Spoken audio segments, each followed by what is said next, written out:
This is the S&P 500 SPDR ETF SPY 1-month overview reading for the month of May 2024. It's currently March 30th, 2024, 5:07 p.m. Eastern Time. SPY at the time of this reading is currently $523.07. That's USD.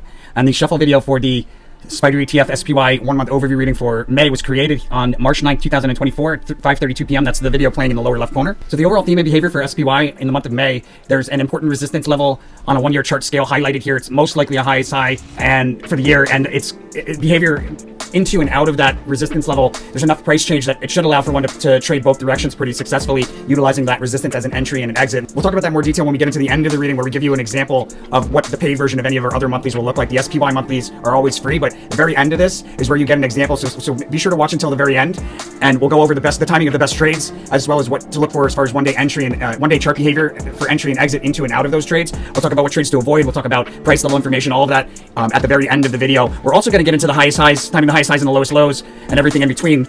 So so along with that resistance level that's highlighted on a 1-year chart scale with the volatility into and out of it, there's also a near overbought crest that's going to stand out on a 1-year chart scale that we decline off of it through multiple support levels on a multi-day scale. Behavior around the highest high for the month of May, we have a rally along a diagonal trend line that ends with a fast sudden move higher, and then a breakdown through that diagonal trend line, increasing in volatility on the way down. And behavior around the lowest low for the month of May, we have the Dominion card indicating that there's going to be significant price swings either throughout the entire month, and the lows are going to be located within those price swings, or we'll have significant price swings right around the lows, or I should say we'll have significant price swings right around the lows. But very often when you see the Dominion card as a low significator, it indicates that you see the low at least twice, and it very much does look like that's the case here. Now, before we get into the day-by-day chart behavior and time the highs and the lows, just want to make sure that everybody is aware. The whole purpose of the channel is to transmute some of the competitive energy of the stock market into goodwill. We do that by following the rule of karma for the channel. You go to the resources tab of our website, Tarot for Traders, and 5% of the profits from every profitable trade utilizing this information should be donated forward to one of these charities, or pick a charity of your choosing, as long as you're paying 5% forward, and then 5% should be sent back to the channel through one of these links. If you're international, you can use Wise, or you can use YouTube tips, and that leaves you at 90%. Make sure to spend that 90% out of love. As long as you follow those rules, you follow the rule of karma for the channel, the universe considers you an angel investor. It's going to send it back to you tenfold for following through. Blessings to all my angel investors. So let's get back into it. Okay, so here on the first, we have a prominent move higher and a full retracement of that move back down. We also have most likely a highest high for the month of May, thus far right here around the first, or on the cusp of the first second. There's a trade opportunity we'll talk about at the end of the video.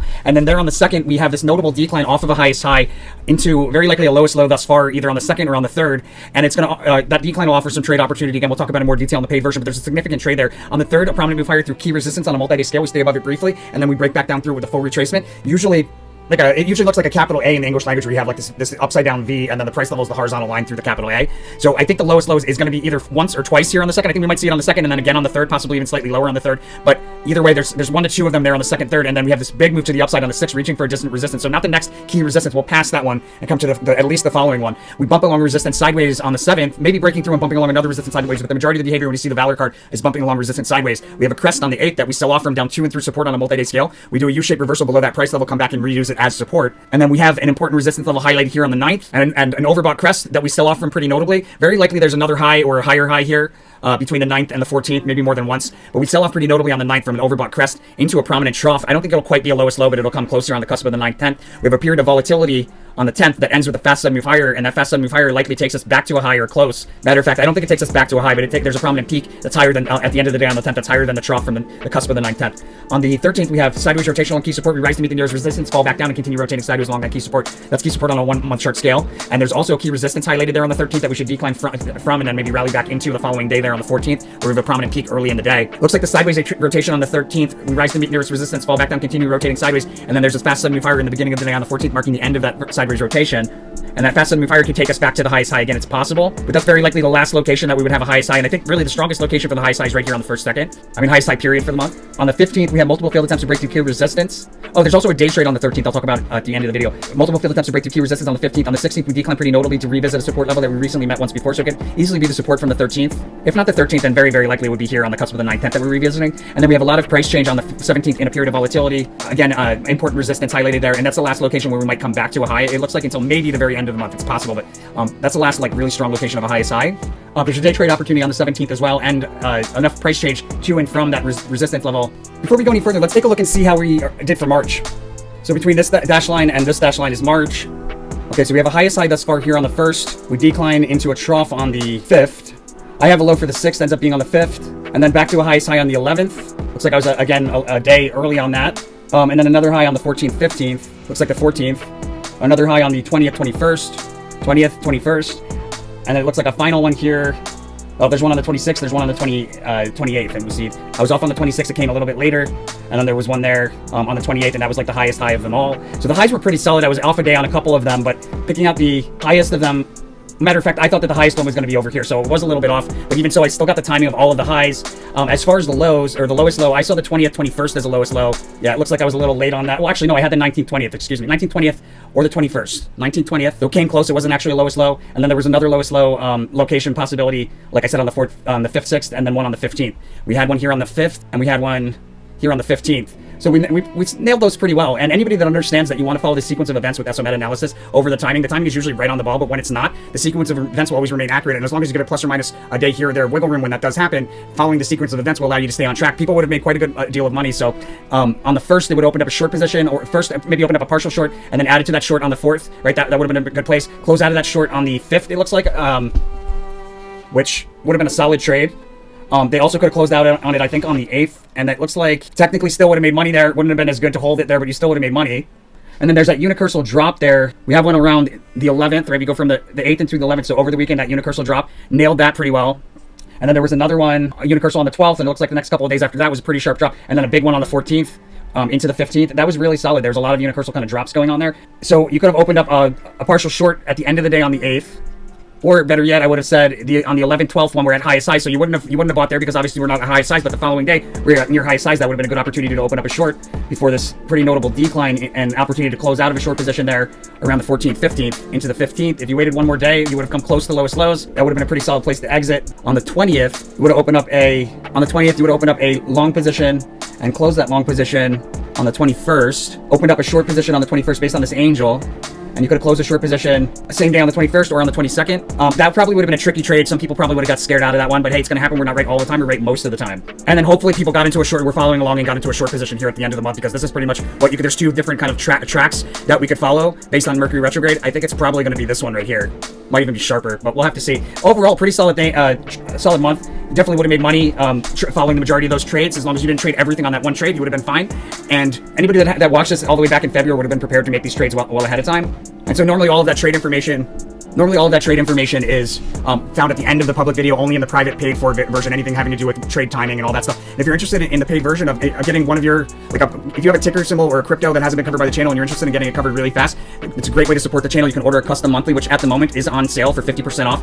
That's not going to last for very long, so I highly recommend taking advantage of that as soon as you can. But you go to our services, SO Meta Posts, scroll down to custom monthly rating at the bottom, click here to order, specify the crypto symbol or ticker, specify the month you're interested in, specify the year that you're interested in, and specify the crypto symbol or ticker that you're interested in. Currently it's $9.99, but if you watch the live and or you're in our Angel Investor Discord group, you got the coupon code. Just watch the live throughout the month of April, and we're gonna announce regularly the coupon code. It's the only place that you can get the coupon code is in the actual live. But either way, this is a great way to support the channel. Normally $9.99. Check out the coupon code, but either way, definitely undervalued. The majority of the time we're right on point, guys. Like our Tesla for February was a 98% accuracy. 98, and there was something like 38 statements made. So thank you to everybody that goes ahead and does that. Blessings to you, and appreciate the support. Let's get back into it. All right, so on the 20th, we have another notable move to the upside. On the 21st, we successfully turned resistance on a multi-day scale into support, and then on the 22nd, there's an important support level that's highlighted on a one-year chart scale there on the 22nd. Important support level, and there's very likely a lowest low thus far somewhere around the 22nd, 23rd, 24th, probably the 24th. Might be lowest low on the 22nd and then lower on the 24th, but we do have a big move to the upside on the cusp of the 22nd, 23rd. A big move to the upside to a prominent crest or peak on a 1-month scale. And then on the 23rd, a prominent trough and a rally along a diagonal trend line. We break through a horizontal resistance, meet a second resistance, and then we pull back to somewhere between those two price levels. Trade opportunity there, I'll get into in a moment. On the 24th, an unexpected move to the upside. Often the star card comes out of a decline, not always, but there is a pretty big decline from the rally on into the peak around the 22nd, 23rd, into a lowest low on the 24th.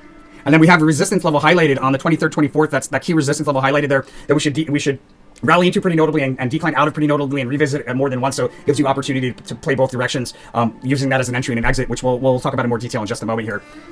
There's a pretty notable move to the upside over the weekend there, and then on the 28th, we have a big move to the downside through multiple support levels, taking us into an important trough or low there on the 29th. Prominent peak at the end of the day on the 29th, followed by another decline, increasing with momentum moving forward in time on the 30th. And then there's a notable move to the upside to another peak around the cusp of the 30th, 31st, and a decline off of that peak down to and through support, meet another support, we bounce along that sideways on the 31st, and then break down through more supports.